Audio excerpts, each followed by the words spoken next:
Hello students, welcome to my channel in Aapki Pathshala. और आज हम अध्याय 5 का प्रश्नावली 5.1 तक हमने पिछले वीडियो में कर लिया है और आज है हमारी प्रश्नावली 5.2 की।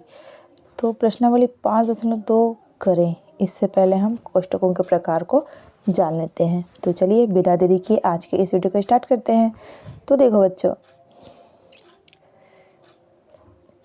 यहाँ पर दिया है बॉड मास। इस चीज़ को आप ज़रा ध्यान रखिएगा, है ना, कि क्या करते हैं। देखो सबसे पहले देखो क्या है, ब्रैकेट्स, है ना। ब्रैकेट को हल करते हैं, फिर बाद में ऑफ यानी का यानी गुणा, है ना, फिर डिवीज़न भाग देते हैं, फिर मल्टीप्लिकेशंस गुणा करते हैं, फिर जोड़ते हैं और फिर लास्ट में घटाते हैं। इसका मतलब जब एक ही लाइन में, है ना, बहुत सारी चीज़ें करने को दिया जाता है, जोड़ घटाव गुणा भाग, है ना। तो सबसे पहले हम ब्रैकेट को हटाते हैं, है ना, फिर गुणा करते हैं। ऑफ का मतलब का मतलब होता है और का मतलब होता है गुणा, है ना। और डी फॉर डिवीज़न मतलब भाग देते हैं, फिर मल्टीप्लिकेशन गुणा करते हैं, फिर जोड़ते हैं और लास्ट में घटाने का काम करते हैं।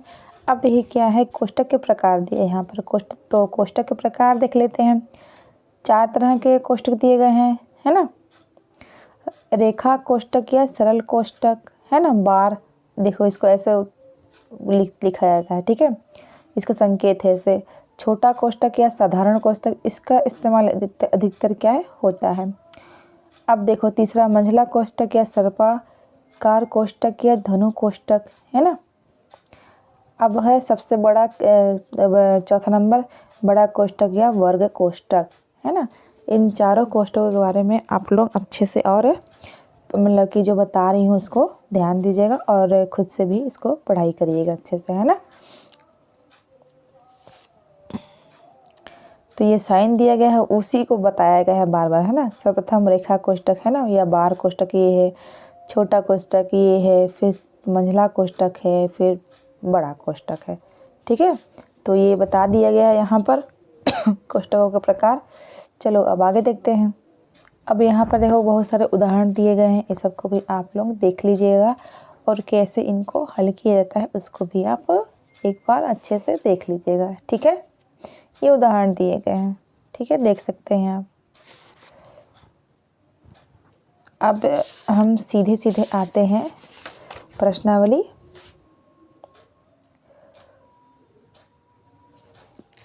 एक सेकंड बस रुकिएगा।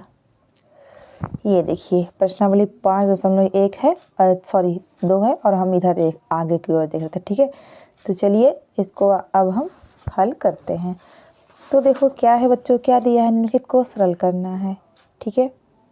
तो देख सकते हो यहाँ पर चरांक भी है और स्थिरांक भी है, ठीक है।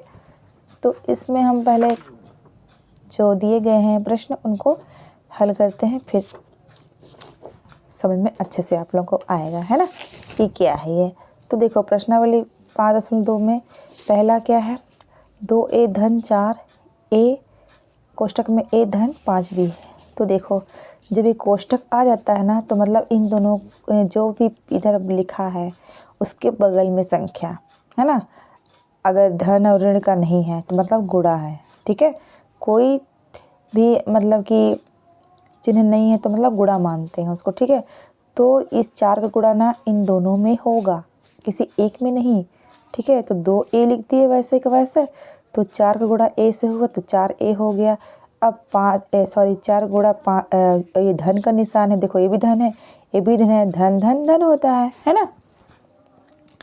तो क्या हो गया, देखो 5 को 20 और ये b को b उतार दिए तो 20b। तो इस तरह देखो अब एक जैसे चरांक को क्या है हम जोड़ लेते हैं। चरांक में एक बहुत ही महत्वपूर्ण बात ये है बच्चों कि जो सेम होते हैं ना, एक जैसे होते हैं चरांक, उसको ही जोड़ते हैं घटाया जाता है, ठीक है। अलग अलग को नहीं करते, उसको वैसे ही उतार दिया जाता है। देखो तो 2a धन 4a, तो देखो दोनों में चरांक सेम है ना, एक जैसा है, तो इसलिए इसको जोड़ देंगे, है ना। तो कितना हो गया, 6a धन 20b। तो यही इसका हो गया, इसको हम सरल कर लिए, ठीक है, ये उसका आंसर हो गया। अब देखो दूसरा भी बन जाएगा, आसान है। अब आते हैं हम तीसरा नंबर पे, 4x धन 3 ऋण 2x धन 3, यही है ना। तो देखो इसको तो जैसा है वैसे ही हम उतार लेंगे, 4x धन 3, पर ये ऋण देख रहे हो ना, इस ऋण का गुणा हो रहा है इधर। तो देखो ऋण जब ये टूटेगा कोष्टक तो क्या हो जाएगा, ऋण 2x आ जाएगा और ये ऋण धन ऋण होगा तो ऋण 3 आ जाएगा। ठीक है, तो इस तरह से देखो अब x वाले को एक तरफ करेंगे, है ना, चरांक वाले, और इस तरह को एक तरफ। तो देखो 4x ऋण 2x धन 3, ये धन 3 है और ये ऋण 3 है। तो देखो 4x में 2x घटाएंगे कितना बचेगा, 2x बचेगा, और धन 3 ऋण 3 मतलब 3 में से 3 गया, 0 ही ना आएगा, है ना। इस तरह से ये 2x क्या हो गया, ये आंसर हो जाएगा। ठीक है, अब आते हैं हम पांचवा पे, देखो क्या है, 30 ऋण 15 कोष्टक में 4x ऋण 2y है, यही है ना।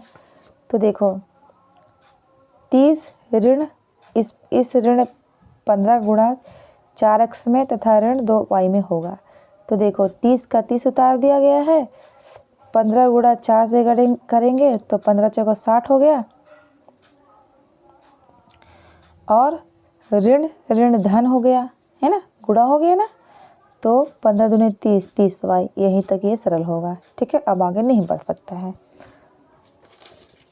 अब है प्रश्न नंबर 9 करेंगे। ठीक है, जो मुझे लगा कि करा दूँ आप लोगों को, है ना, जो कठिन जाएगा आप लोगों को उसको मैं बता देती हूँ करके।